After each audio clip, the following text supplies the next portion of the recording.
15 people in Singapore thought posting about vaping online was just a flex, a lifestyle, a vibe.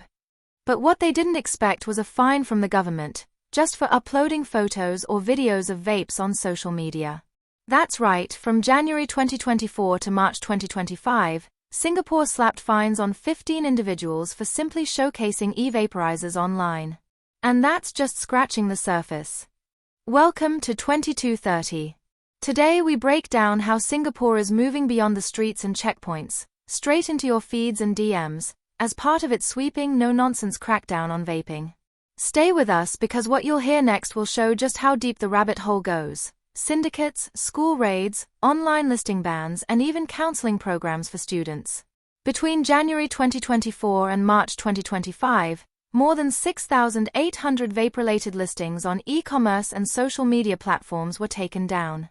That's more than double the 3,100 taken down in 2023.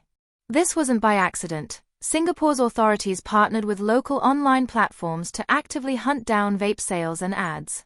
The message? If you think you can hide behind the screen, think again. Let's talk about syndicates. The authorities seized over 41 million Singapore dollar worth of vapes and related components. They carried out 50 successful raids, taking down entire networks of sellers.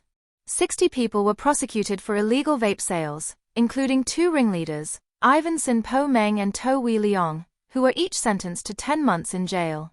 Sin was fined 16,000 Singapore dollars, and To 14,000 Singapore dollars. Their syndicate alone moved over 5 million Singapore dollars in product. And that's not even the biggest bust. Another kingpin linked to 6.5 million Singapore dollar worth of vapes was caught in late 2024. If that sounds intense, it gets even deeper. Singapore's checkpoints were another battleground. Over 20,800 travelers were checked in just 15 months. 101 were caught with vapes, and 91 tried to smuggle them in. They were all referred to the HSA for further action. This massive screening effort was jointly conducted with ICA. Now let's talk youth, because this crackdown is hitting where it matters. Over 2,600 students were referred to the HSA for vaping. Think about that.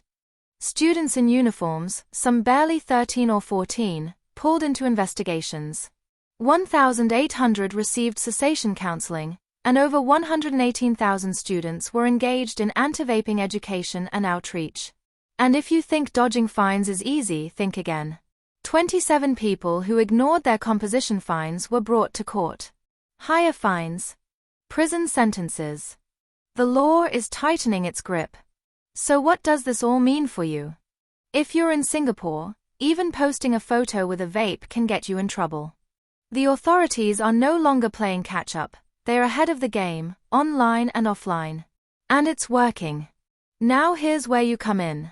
Do you think banning vape content on social media helps deter usage, or does it just drive it underground? Should people be punished for just posting, not selling or using? And is this intense focus on youth enough to break the cycle, or just the start of something bigger? Comment below, we want to hear your thoughts. Like, share, and subscribe to 2230 for more bold deep dives into Singapore's most pressing stories.